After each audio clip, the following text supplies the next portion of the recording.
안녕하십니까. 프레시안 박영규입니다. 박영규의 노잉어스. 지난 시간까지는 한 10여 차례에 걸쳐서 2001년 9.11 테러와 이에 대한 대응으로 미국의 아프가니스탄, 이라크 침공, 즉 대중동 전쟁에 관해서 알아봤습니다. 이 9.11 테러와 미국의 대중동 전쟁을 이렇게 좀 깊이 알아본 이유는 이것이 21세기에 굉장히 중요한 사건이고, 그런데 그럼에도 불구하고 그 사건의 어떤 중요성이 특히 미국에서는 제대로 인식되고 있지 않다. 그런 것 때문에 깊게 살펴본 것입니다. 다시 말하자면 9.11 테러를 계기로 한 미국의 대중동 전쟁은 이라크를 시작으로 중동 지역 전체를 민주화, 사실상은 미국의 통제권 아래 둠으로써 21세기도 미국의 세계로 만들겠다라는 계획이었는데, 사실 빠르게는 2004년, 늦어도 2006년도에는 이미 실패했음이 드러났음에도 불구하고 미국은 이라크에서는 2011년까지, 아프가니스탄에서는 2021년 8월까지 전쟁을 계속했습니다. 그리고 불과 6개월 뒤인 2022년 2월 달에 우크라이나 전쟁을 시작했습니다. 서방권에서는 우크라이나 전쟁이 러시아의 성공으로 시작됐다고 말하지만 일견 타당성이 있으나 그 과정을 들여다보면 그것은 사실은 미국이 만든 전쟁입니다. 그리고 이게 아마도 이 우크라이나 전쟁은 500년 이상 지속됐던 서방의 세계 경제 지배를 끝장내는 아주 세계사적인 사건이 될 것이다 라고 보는 사람들이 많습니다. 그래서 이 9.11 테러와 그에 대한 대응으로서 미국의 대중동 전쟁을 어떻게 볼 것인가,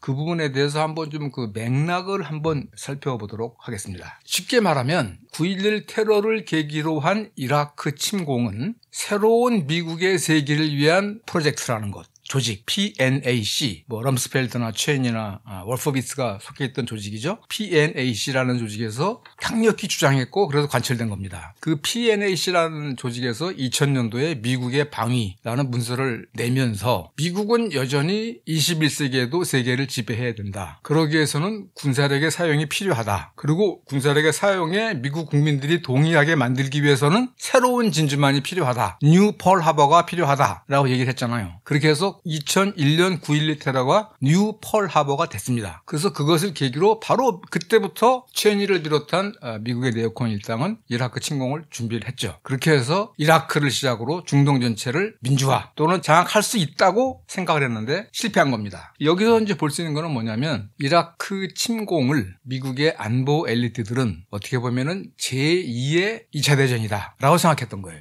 제가 말씀을 드렸던 걸로 기억하는데, 대부분의 미국 사람들은 2차 대전을 good war, 좋은 전쟁이라고 기억합니다. 왜냐? 독일 나치나 일본 군국주의 같은 악의 세력을 물리쳤고, 그리고 2차 대전을 계기로 10년 이상 지속됐던 대공황을 극복했고, 따라서 미국은 세계의 해방자, 선한 세력으로 등극을 한 것이죠. 그래서 굉장히 미국 사람들한테 2차 대전은 좋은 전쟁으로 기억이 됩니다. 그래서 9.11 테러를 계기로 이슬람 테러 세력과의 3차 대전을 통해서 중동 전체를 민주화시킨다면 미국은 2차 대전 이후와 같은 새로운 미국의 세계를 누릴 수 있을 것이다. 2차 대전에 참전하기 직전에 타임 라이프의 발행인인 헨리 루스가 아메리칸 센츄리라는 말을 쓰면서 미국이 2차 대전에 참전해야 된다. 그래서 20세기를 미국의 세기로 만들고, 그리고 세계를 미국의 이미지대로 개조하자라고 했던 생각을 이라크와의 전쟁에서도 그대로 적용을 한 거예요. 그런데 실패했죠. 실패한 이유는 여러 가지가 있겠습니다만, 우선 2차 대전은 미국에게 닥친 전쟁입니다. 즉 미국이 일으킨 전쟁이 아니에요. 나치라는 파시즘 세력, 또 일본 군국주의, 또 이탈리아의 파시즘, 이런 것들은 이제 대공황의 결과로 나온 군사주의 세력이지만 어쨌든 외부로부터 미국에게 닥친 세력입니다. 그런데 9.11 테러라는 거는 제가 그동안의 과정에서 쭉 설명을 드렸습니다만, 말하자면 발단 자체가, 그 기원 자체가 1979년부터 있었던 아프가니스탄 전쟁, 거기에 참여한 아랍 아프간, 즉 이슬람 무장 세력들, 이들이 일으킨 거예요. 그러니까 이들을 군사 세력으로 키워준 게 바로 미국입니다. 따라서 이거는 미국이 만든 이 어떤 이 과격파 무장 세력에게 미국이 당한 거예요. 그래서 블로우백이라고 그러죠. 역풍을 맞은 겁니다. 그리고 테러리즘과의 전쟁이 이길 수가 없죠, 사실은. 그리고 실제로 2003년 3월 20일 미국이 침공하기 전에 이미 한 달 전에 2월 달에 전 세계에서 약 1,000만 명 이상이 참여하는 반전 시위가 벌어집니다. 전쟁이 일어나기 전에도 반전 시위가 벌어졌고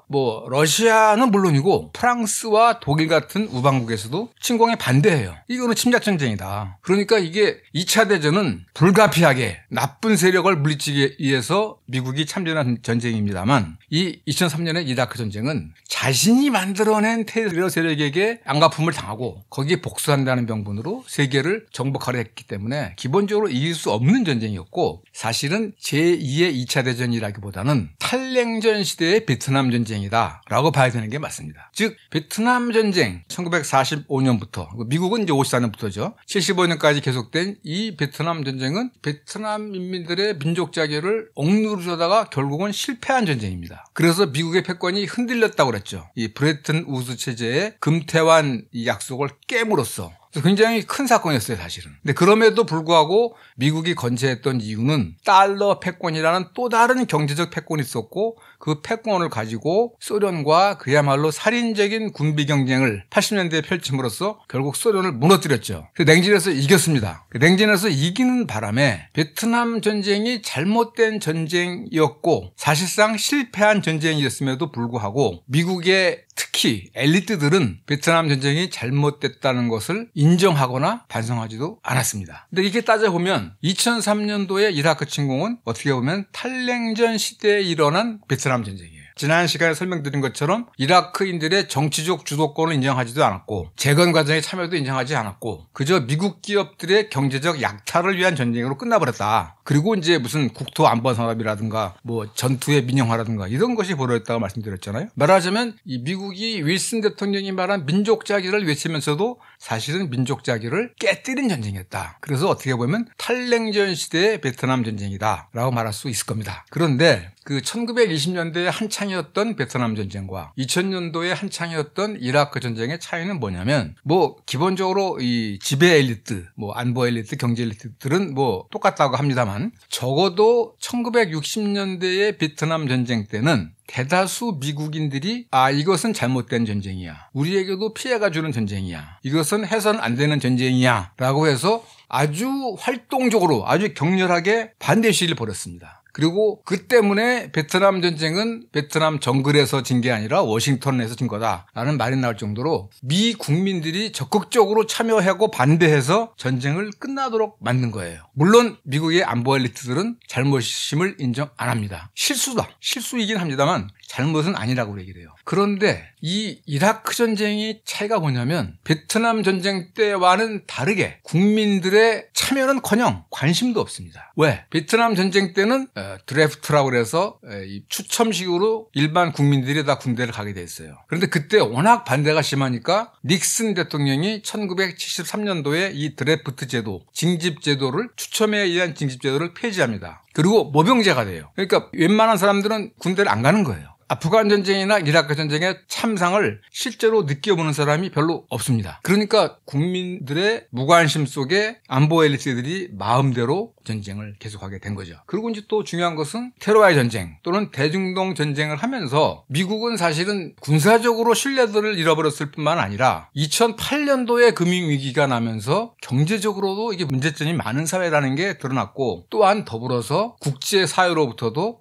세계의 지도국가라는 평화를 사랑하고 세계의 안정을 지키는 국가라는 그런 좋은 평판을 잃어버립니다. 국제사회의 신뢰도 상실했고 국가의 부도 탕진했고 경제도 양극화됐고 그런데 문제는 결과적으로 보면 이라크를 비롯해서 대중동 지역 전체를 민주화하겠다는 게 실패했고 그리고 오히려 경제적으로 더 양극화가 진행이 됐고 국제사회로부터 평판을 잃었음에도 불구하고 여기서 중요한 것은 안보 엘리트들은 물론이고 일반 국민들도 이게 이라크 침공, 아프간 침공이 이게 쓸데없는 짓이야. 쓸데없는 짓일 뿐만 아니라 미국에도 그리고 세계에도 해로운 거야. 라고 해서 전쟁을 그만둡시다 하는 반전 세력이 거의 설 자리를 잃어버린 거예요. 그래서 2008년도에 부시가 물러나고 나서도 오바마 대통령도 이라크 전쟁은 끝나겠지만 아프간 전쟁은 계속하겠다고 그랬고, 그래서 그게 2021년 바이든 대통령 때까지도 계속이 됩니다. 그러니까 쉽게 말하면 이 9.11 테러를 계기로 미국이 벌이고 있는 전쟁이 무망한 전쟁이다. 가망성이 없는 전쟁이다. 그리고 미국의 위상이나 세계 평화와 안정에도 좋지 않은 전쟁이다. 라고 하는 어떤 인식 또는 반성, 이런 것들이 미국 사회에는 전혀 없었다는 겁니다. 그러다 보니까 그것이 2022년도 우크라이나 전쟁까지도 이어졌다는 것이죠. 그래서 지금 보면은 자, 냉전이 끝났습니다. 냉전이 끝날 시기에 대통령은 아버지 부시 대통령이에요. 89년부터 93년 1월까지. 그리고 이제 실제로 탈냉전 이후에는 클린턴 대통령이 8년, 아들 부시 대통령이 8년. 그러면서 이제 2008년도에 미국의 이라크 모험이 실패로 끝났습니다. 그리고 2009년이 되면 오바마라는 초선 상원의원이, 일리노이주의 초선 상원의원이 체인지, 즉 변화, 미국 사회를 변화시키겠다는 아주 야심찬 계획을 내걸고 대통령에 당선이 돼요. 게다가 이 사람은 흑인 피를 물려받은 사람이에요. 그래서 전 세계적으로 야, 드디어 세계가 바뀌는구나, 미국이 뭔가 바뀌겠구나 라고 기대했는데 많은 사람들이 기대했던 변화는 오지 않았습니다. 그 이유를 이제 다음번 시간부터 말씀을 드릴 텐데, 그래서 어떻게 해서 이제 우크라이나 전쟁까지 이어졌는가를 말씀드릴 텐데, 오늘은 자, 클린턴과 아들 부시 대통령, 즉 탈냉전 이후에 그 8년간 집권했던 이 16년 동안에 어떤 일이 벌어졌길래 오바마가 약속했던 체인지, 변화가 이루어지지 못했을까? 그거를 한번 좀 잠깐 살펴보고 다음 시간에 이제 오바마가 하고자 했던 것, 그리고 그것이 왜 실패했으며 그 실패의 결과가 트럼프라는 완전한 정치 아웃사이더가 미국의 정권을 잡는 아주 그야말로 80년 만에 희한한 사태가 벌어지게 됐는가에 관해서 말씀을 드리도록 할 겁니다. 그래서 보통 이제 냉전 시대를 양극화 시대라고 얘기하고 89년도는 91년부터 오바마 대통령 때까지를 단극 시대라고 그래요. 미국이 세계 최고예요. 말하자면 맞상대가 없어요. 그런데 트럼프 시대부터는 이제 다극화 시대라는 얘기를 합니다. 근데 그것이 이제 오바마가 어쨌든 그 2000 탈냉전 이후에 미국이 저지른 어떤 잘못이나 실수를 바로 잡으려 했으나 그것이 실패했다. 실패한 이유는 클린턴 행정부와 부시 행정부의 행적을 좀 살펴볼 필요가 있다라고 한번 해서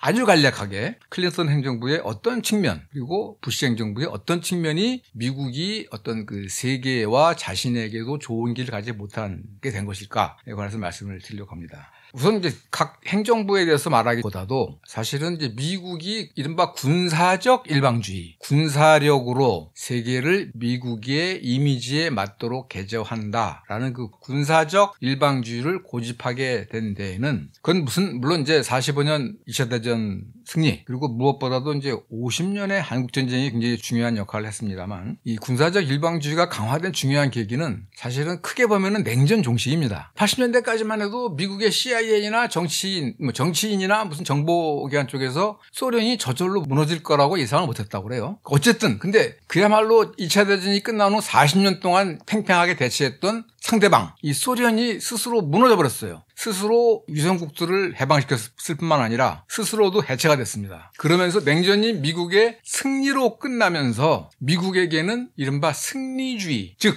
우리가 이겼다, 즉 우리가 이겼으므로 우리가 정당하다는 게 입증됐다. 그리고 앞으로 우리는 우리가 가진 힘으로 우리 마음대로 세계를 요리할 수 있다. 그런 어떤 자신감, 과도한 자신감이 생긴 겁니다. 냉전 시대까지만 해도 어떤 억지와 봉쇄라고 그래가지고 소련이라는 어떤 막강한 군사적 라이벌을 생각할 수밖에 없어요. 그래서 항상 신중하고 자제력을 보였었는데 냉전이 끝나니까 야, 미국은 천하무적이야, 미국 마음대로 할 수 있어, 그리고 이제 미국의 승리로 자유민주주의의 궁극적 승리가 확인됐어, 역사가 끝났어, 역사의 종말이야, 그랬던 거예요. 그러니까 냉전 이후의 세계는 기본적으로 미국이 어떤 자제력이나 자신의 힘의 한계를 또는 상대방의 입장을 헤아리는 그런 것이 없는 기본적으로 일방주의의 시기였다라는 것을 이제 하나 깔아두고요. 클린턴 같은 경우는 It's the economy stupid라고 그래서 이제 문제는 경제야, 이 바보야라고 하는 그런 이 구호를 내세우면서 아주 미국에서 가난한 주의인 아칸소 주지사에서 갑자기 대통령이 됐죠. 그리고 이 사람은 경제에만 집중합니다. 경제에 집중해서 무엇을 했냐면 레이건 시대가 금융화, 신자유주의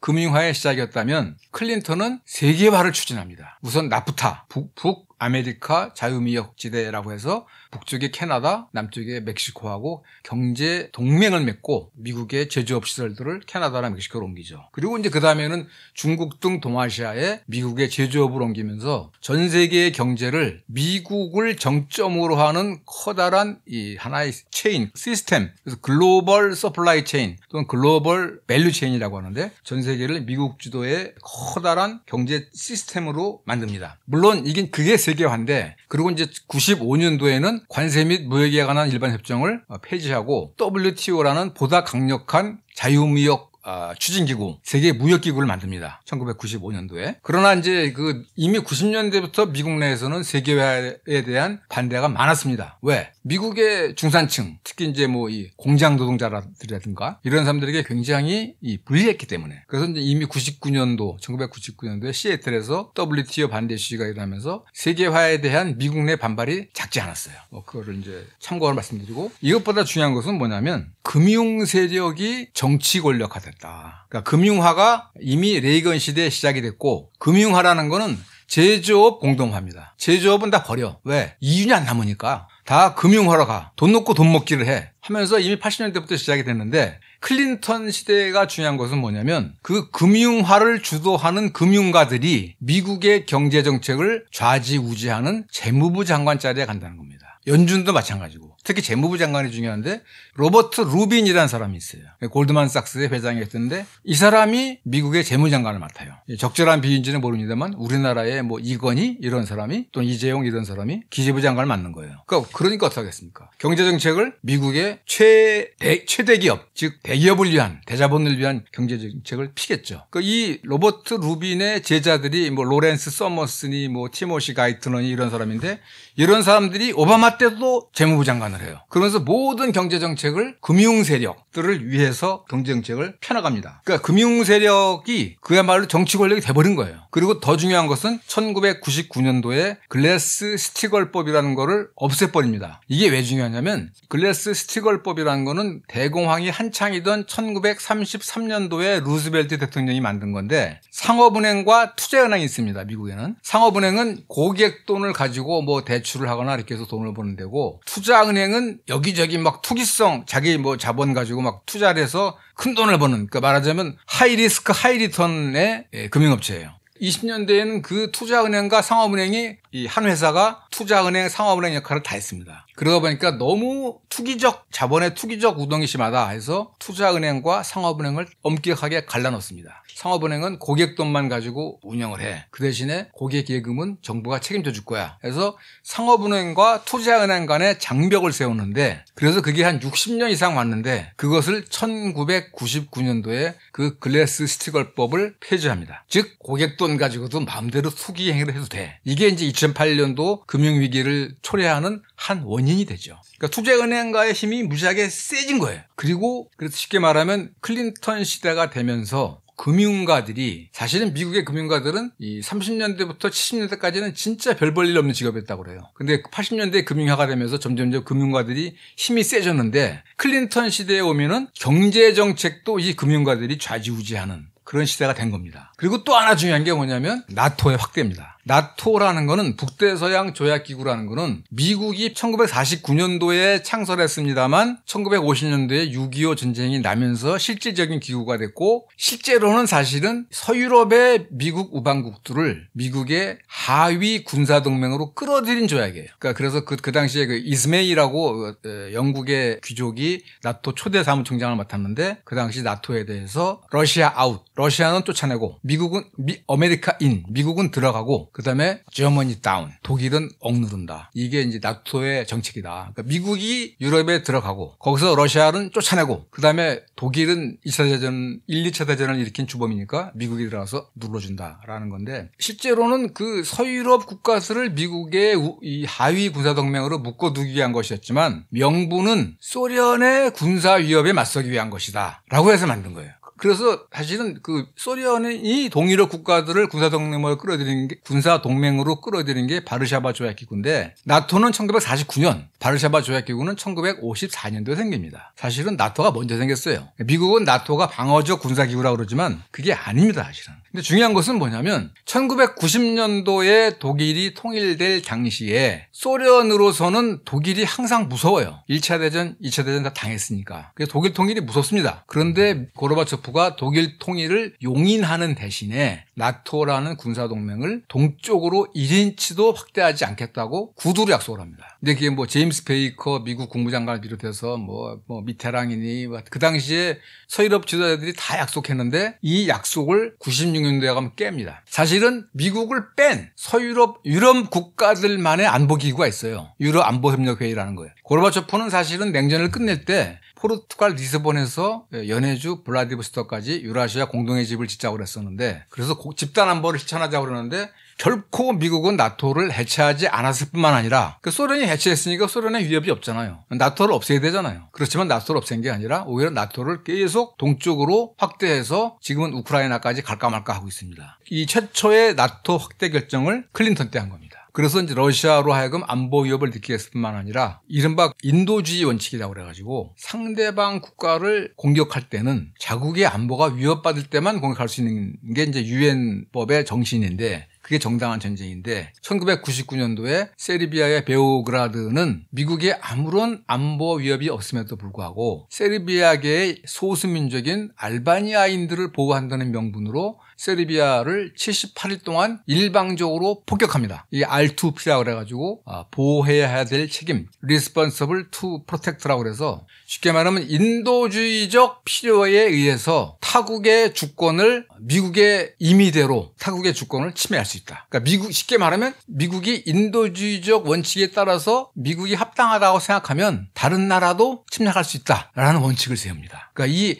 나토의 동쪽으로의 확대와 그다음에 이 인도주의적 원칙에 의한 전쟁 개시 원칙 이것이 러시아로 하여금 안보 위협을 느끼게 만들었고 사실은 이게 2022년에 일어난 우크라이나 전쟁의 중요한 원인 중에 하나가 되는 겁니다.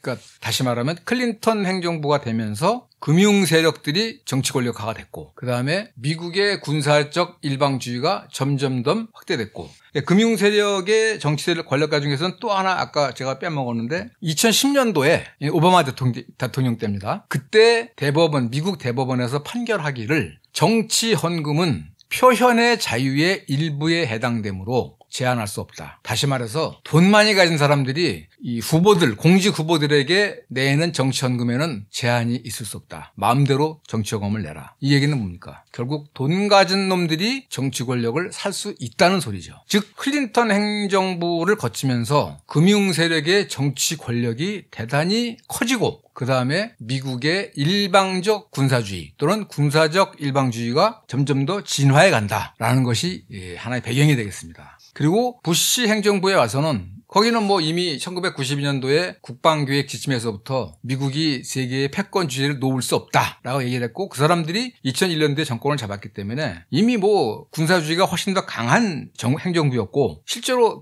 이 정권을 잡자마자 핵군비 통제의 초석 가장 기초라고 할 수 있는 미사일 방어 금지 조약 ABM 조약을 바로 탈퇴해버립니다. 그리고 2001년도에 9.11 테러를 계기로 아프가니스탄 이라크 전쟁을 일으키면서 그냥 영구 전쟁이 일상화됩니다. 그리고 지난 시간에 말씀드린 것처럼 국토안보산업이라는 새로운 정보 분석 및 대국민 사찰 이 새로운 성장 산업이 되고 전쟁, 전투, 병참, 군사기지 이런 것도 산업의 일부가 되고 비즈니스가 되고 그리고 또 중요한 것은 그동안 미국의 전쟁 방식이 바뀐다는 겁니다. 베트남 전쟁 때까지는 미국의 정규군이 다른 나라에 들어가서 전쟁을 하는 게 일반적이었습니다. 그리고 이제 91년도에 걸프전 때 그런 전쟁을 한번 했죠. 그러나 79년도에 아프가니스탄 전쟁부터 이른바 대리전쟁이 시작됩니다. 미국 사람들은 안 보내고 외국인들을 앞세워서 대리전쟁을 시키는 거예요. 그것이 이제 특히 2003년 이라크 전쟁 이후에 점점점 많아집니다.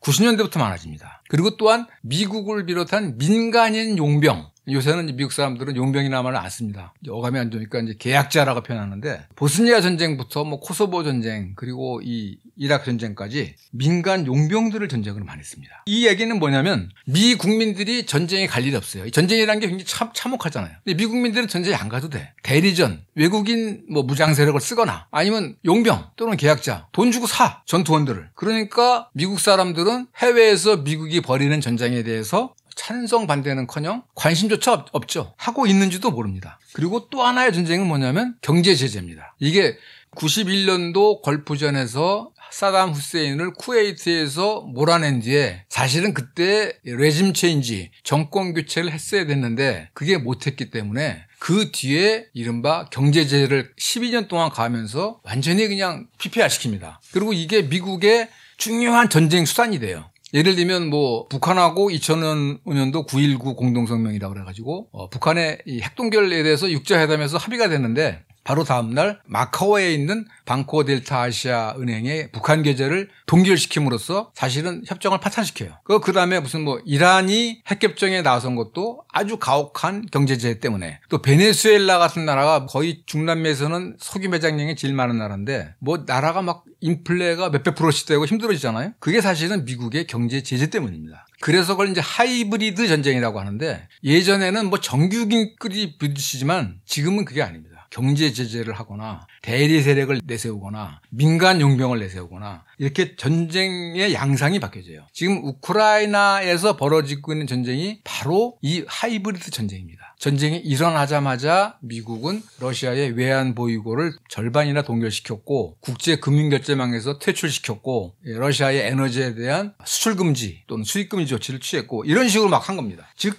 전쟁을 굉장히 전쟁 방식이 다양화되면서 여러 가지 방식으로 전쟁을 할 수 있도록 만들었고 그 중에 중요한 결과는 뭐냐면 미국 국민들로 하여금 전쟁에 대한 관심 또는 전쟁에 대한 인식조차 할 수 없게 만든 거예요. 계속 전쟁할 수 있는 거예요, 마음대로. 이렇게 돼버린 대로. 그러니까 이게 다시 정리하자면 냉전이 미국의 승리로 끝나면서 미국의 지배 엘리트들이 우리가 추구했던 군사주의가 결실을 맺었다. 그리고 미국식 이 세계 경영이 올바랐다라고 생각하면서 일방주의적 성향이 강화됐고 클린턴 행정부를 거치면서 금융 세력들의 정치 권력이 점점 강화됐고 그래서 정치 권력이 어떻게 보면 금융 세력에게 매수가 됐고 그래서 국민 전체보다는 금융 세력에 유리한 대외 정책을 추구하게 됐고 그리고 이제 러시아와 관련해서는 나토를 일방적으로 확대해 나가고 그리고 유엔의 어떤 정당한 자유의 전쟁이 아닌 미국의 이미지, 미국의 자의대로 인도주의적 원칙에 따른 외국 침략을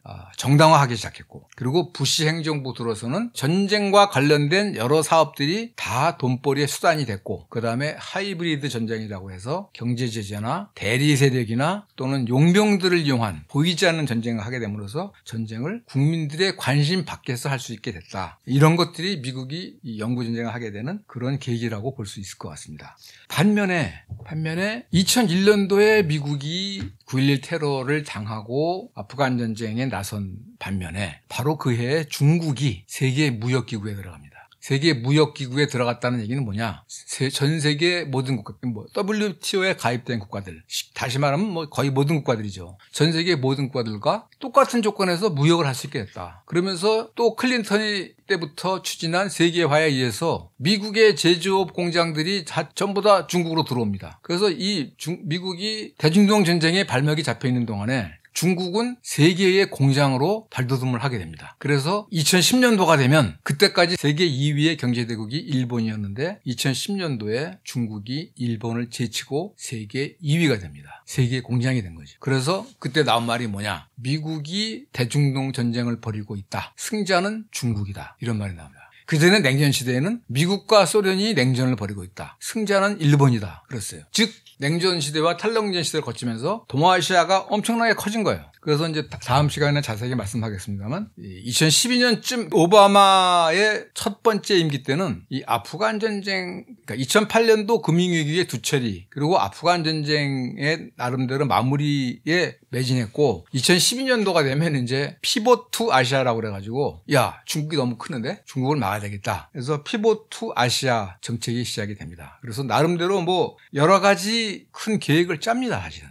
TPP라고 해서 중국을 빼고 환태평양 경제 자유무역지대를 만들고, 이란과도 JCPOA라고 해서 이란의 핵 개발을 막는 한편 이란과 화해를 하고, 쿠바와도 화해를 하고, 그리고 그때 뭔가 중동 지역 팔레스타인 문제도 해결하려고 그렇게 해서 여러 가지 오바마가 미국의 이 손상된 지도력, 훼손된 패권을 복원하려고 노력하는데 결과적으로는 그게 실패를 하면서 트럼프라는 정치적 이단화 또는 미국의 국제주의 또는 글로벌리즘을 부정하고 미국 자체, 미국만 잘 살면 돼. 그러니까 이른바 미국판 민족주의죠. 그런 사람이 2017년도에 정권을 잡게 됩니다. 그리고 이제 뭐 바이든과 트럼프로 이제 바뀌는데 결국은 올해해 2025년 1월 20일에 트럼프가 당선이 되면서 1945년부터 80년간 지속됐던 미국의 어떤 대정책의 초당적 합의, 인터내셔널 리버럴리즘, 국제적 자유주의 또는 전 세계에 대한 미국 패권 유지에 대한 합의, 그런 정치권의 합의가 사실 깨집니다. 그럼 이제 지금부터는 사실은 세계가 어느 방향으로 갈지 모르죠. 왜냐하면 지금 이제 중국과 러시아가 주도하는 거기 플러스 브릭스, 플러스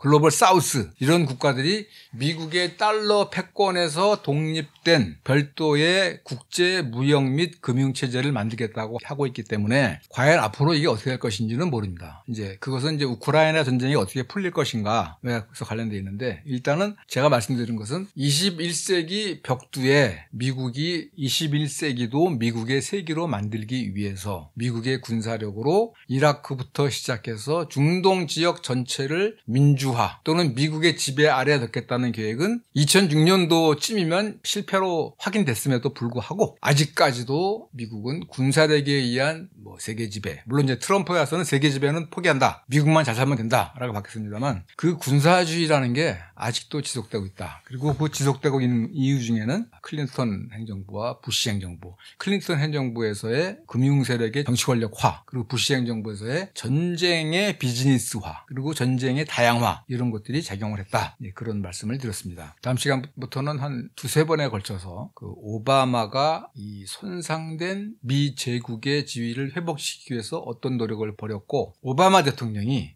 탈냉전 이후에 특히 이 이라크 침공 이후 그리고 미국발 금융위기 등으로 휘청거린 또는 손상된 미국의 패권을 회복시키기 위해서, 복원시키기 위해서 어떤 노력을 했고 왜 실패했는가에 관해서 알아보도록 하겠습니다. 지금까지 들어주셔서 감사합니다.